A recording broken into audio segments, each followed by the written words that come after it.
BFM Business, c'est votre argent, Marc Fiorentino. Et on se retrouve pour se câliner. Voilà, on va se faire plaisir. C'est le week-end. On s'est déprimé là pendant les deux premières parties avec la fin du monde, la déflation, l'économie, tout qui s'écroule.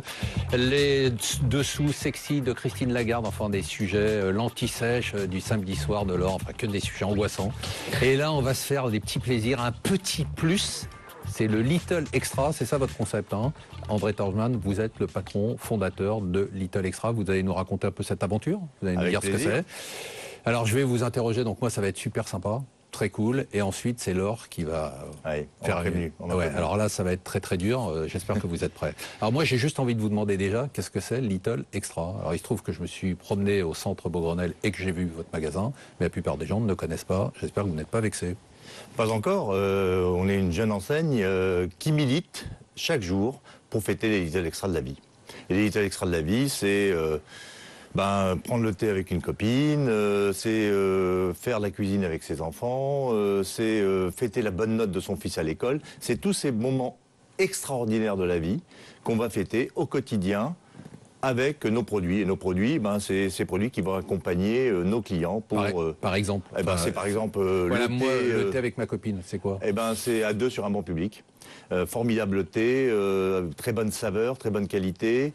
Donc là, vous vendez un thé? Je vends un thé, je vends les théières qui sont assorties, les mugs qui vont avec. Je vends la grande carte de chocolat où il y a marqué bravo pour féliciter son fils qui a eu une bonne note à l'école. Donc il peut manger, vous voyez, bravo, et il mange la plaque de chocolat. Absolument. Je peux ramener à mon épouse ce soir, tu me fais fondre, qui est une grande tablette de chocolat sympa, pour lui témoigner mon amour au quotidien. Qu'est-ce que c'est mignon, ça. Et c'est les Little Extra de la vie. Ah, c'est sympa. Et ça, c'est un vrai business. Et c'est un vrai concept parce que dans une période de crise où les gens voient difficilement leur horizon, c'est une façon de rendre un peu d'optimisme, de couleur, de bonheur au quotidien. Et c'est ces petits extras de la vie qui font qu'à un moment donné, on vit plus heureux. Alors, ces petits extras-là, ils sont chers ou ils sont pas chers? Ah, ils sont little en prix.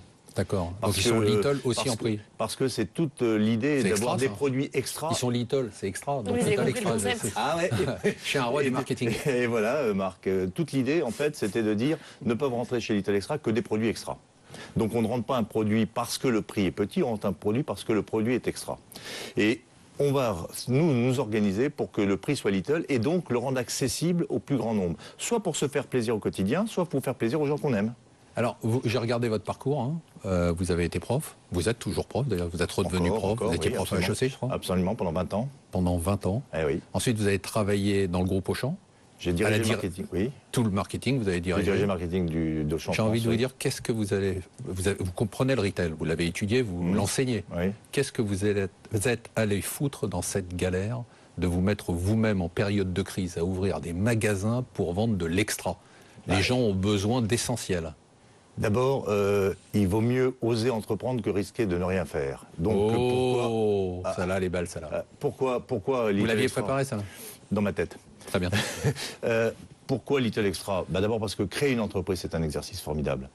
Et puis quand vous avez été prof, que vous avez enseigné, vous dites, est-ce que ce que j'ai enseigné, je sais le mettre en œuvre? Alors vous essayez le marketing d'Auchan. Puis quand vous avez mis en œuvre le marketing d'Auchan, vous dites, mais en fait, est-ce que je saurais créer un concept? Et je pense qu'il est de la responsabilité de chacun d'entre nous, à quelque poste que ce soit, de se passionner pour la création d'entreprise. Moi, il m'est venu une idée. À un moment donné, j'ai dit... Dans toutes ces réunions, il y a des gens qui disent les consommateurs veulent des prix, puis il y a ceux qui disent non, les consommateurs veulent se faire plaisir. Et je me disais, mais qu'est-ce que c'est que cette opposition entre le plaisir et le prix? Vous dites on peut faire les deux. Je dis le consommateur, il veut pas ou le prix ou le plaisir, il veut se faire plaisir et que ce soit accessible. Et donc c'est l'idée de réconcilier le plaisir et le prix. Alors pourquoi ensuite créer une entreprise après avoir fait tout ça? C'est quand même une galère incroyable. C'est une formidable. Non, mais là, du expérience. retail, de la distribution en France, alors, si vous on a regardez, l'impression que... Alors, il faut dire quand même que, bon, vous avez une expérience au groupe Auchan, et puis ils sont derrière vous quand même. Bien évidemment, et j'ai la chance. Donc c'est quoi? C'est une filiale? C'est quoi? C'est une filiale directe du groupe Auchan. J'ai la chance extraordinaire d'être dans un groupe d'entrepreneurs, avec une famille d'entrepreneurs qui ont envie d'entreprendre. Vous feuilletez là? Il regarde l'émission, non? Vous voulez feuilleter un peu? Non, je suis actionnaire de la boîte, ça n'a pas été toujours facile, mais je suis actionnaire de la boîte. Et aujourd'hui, ce qui est formidable, c'est que dans un groupe de cette taille-là, on a envie d'entreprendre. Vous allez me dire, Il y avait 3 mauvaises nouvelles pour commencer Little Extra. La première, c'était qu'on rentrait dans une crise. Ça vous dérange pas de ne pas faire mes questions, non? Parce que je n'allais pas le dire, mais allez-y, dites-le moi quand même. Je vous le dis, parce que si vous l'aviez oublié, je vous le dis. On voit que vous avez été professeur, je me serais fait engueuler. La première chose, c'est que vous démarrez dans une crise économique qui est dure. Très. Avec des centres commerciaux nouveaux qui sont en difficulté. Bon, c'est pas une très bonne nouvelle, sauf que ça devient une opportunité, parce que dans une crise économique, les gens ont besoin de se faire plaisir, et que la fréquentation plus faible des centres commerciaux vous donne peut-être plus d'opportunités de rentrer. Je vous interromps juste une seconde, parce que pour les gens qui ne connaissent pas, les centres commerciaux aujourd'hui, la fréquentation est en baisse? La fréquentation est en baisse, et les centres nouveaux, à de rares exceptions, ne progressent pas au rythme où ils devaient progresser. D'accord. Et donc, vous avez, pour nous, peut-être des opportunités d'apporter... Donc vous dites ce qui peut paraître comme une menace. C'est une opportunité. On a aussi, deuxième élément de menace, on a une baisse tendancielle des chiffres d'affaires au mètre carré dans le commerce. Pourquoi? Parce que, si vous regardez en 1960, il y avait 1700 habitants par mètre carré de centres commerciaux. Aujourd'hui, il n'y en a plus que 4 habitants. Ça veut dire quoi? Ça veut dire qu'il y a trop de centres qui sont ouverts? Ça veut dire qu'il y a moins d'habitants par mètre carré, donc ça veut dire qu'il y a une baisse tendancielle des chiffres d'affaires mètre carré, et en parallèle, il y a une hausse tendancielle des charges d'exploitation, ce qui rend le modèle économique à régler plus difficile. Plus difficile, d'autant qu'en face de vous, troisième nouvelle, vous avez que des premiers de la classe. Prix d'excellence de la marque, prix d'excellence d'efficacité. Vous pensez à qui? Les Zara, les Zara dans leur domaine avec des H&M, les Decathlon dans le sport, le Sephora, toutes ces enseignes qui sont formidablement expertes dans leur domaine. C'était pas le cas il y a 20 ans? Mais non. Non, mais il y a 20 ans, vous aviez beaucoup de petits commerçants dans les centres commerciaux et vous battiez à l'échelle locale. Aujourd'hui, vous battez avec des distributeurs. Les 250 premiers distributeurs, en moyenne, font 14 milliards de chiffre d'affaires et sont dans 9 pays. Vous rentrez sur un marché où vous allez vous battre avec des gens qui sont milliardaires en termes de chiffre d'affaires. Et la difficulté, c'est effectivement de dire comment une jeune enseigne peut rentrer dans ces centres commerciaux qui sont un peu plus difficiles, dans une crise économique un peu plus forte, face à des premiers de la classe. Et je crois que l'enjeu pour nous, c'est de pouvoir régler un modèle qui permet justement à cette enseigne de progresser. Alors, c'est trois difficultés. Vous pensez que vous ferez partie un jour du clan des premiers de la classe, ou vous vous dites non, ce que j'ai envie, c'est de faire un bon concept. Ce que j'ai envie finalement, c'est de faire un cas pratique, parce que j'ai enseigné ça pendant des années. Ensuite, je l'ai fait en pratique dans un grand groupe, et maintenant, je veux me prouver finalement que je suis entrepreneur. Mais c'est quoi l'étape d'après? Ce que j'ai envie, c'est de faire réussir une entreprise et les collaborateurs qui y travaillent. Quelle que soit la taille n'est pas un objectif.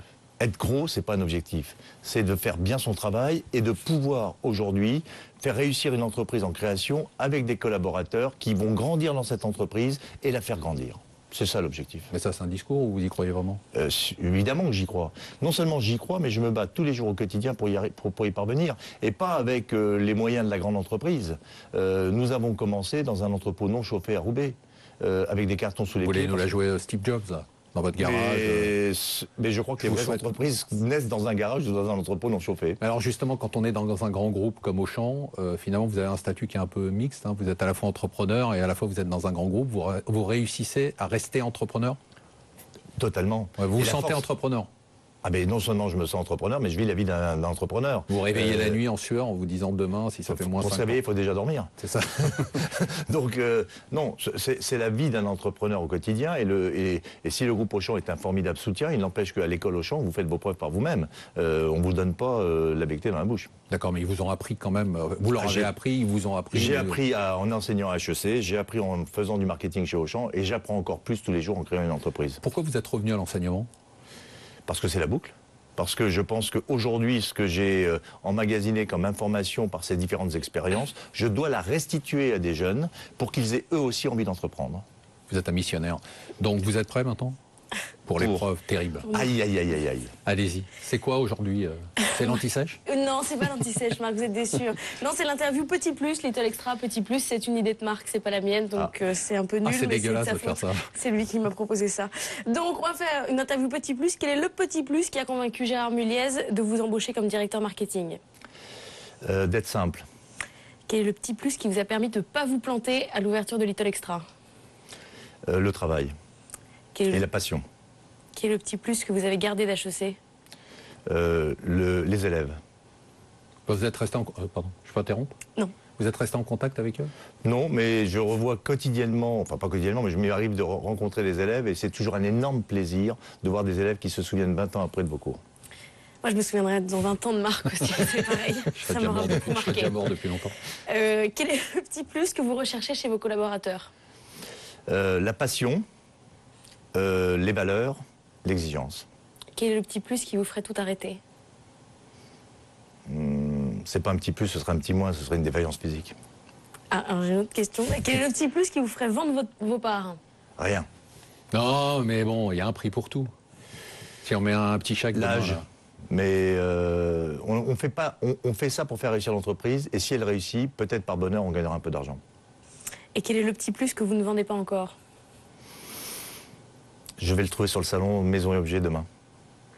Vous allez sur les salons, vous faites le tour... 300 km par an de salons à pied. Ça, comment vous avez mesuré? Vous Bah, promenez avec le nombre un- de salons multiplié par le nombre de jours, multiplié par le nombre de kilomètres par jour, vous arrivez à peu près à 300 km. Parce qu'en fait, les idées viennent de ce que vous voyez dans les salons, ou vous avez des idées chez Little Extra, vous dites tiens, ça serait C'est la sympa de rencontre des faire deux, un petit c'est chapeau parfois avec un des idées profil. qu'on va chercher, c'est parfois des produits qui nous donnent des idées. C'est les deux. Qu'est-ce que vous nous avez apporté comme Little Extra?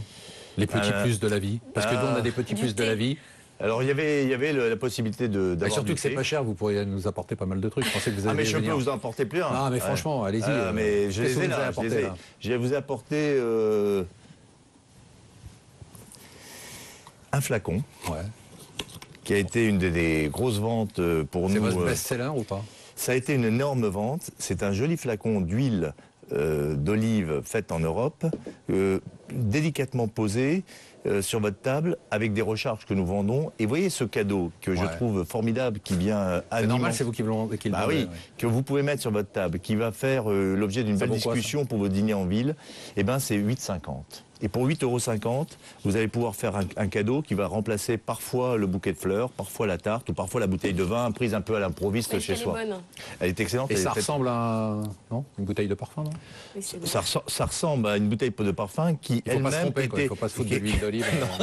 non. Non, bien sûr. Mais Parce que ça, c'est super gênant si on fait ça. voilà un joli cadeau qui va venir être un petit extra dans votre bille et sur votre table et faire que votre table n'est pas tout à fait la même que celle que vous avez l'habitude Et d'avoir. vous le vendez combien? 8,50 €. Donc il doit vous coûter 1,50 € et vous nous avez apporté que ça. Non, j'ai d'autres choses, mais Marc, Vous nous les ça, on enverrez verra après l'émission. Vous nous les enverrez après. Absolument. Mais je les ai là. Bon, en tout cas, Little Extra, c'est extra. Merci. Merci Marc. beaucoup d'être venu. Merci. Et puis on espère que ça va marcher. Et puis quand vous aurez 250 magasins, vous reviendrez. Avec grand plaisir. Merci à vous. Et là, c'est Laure qui vous interviewera parce que je serai plus là peut-être. Ah, vous serez mort.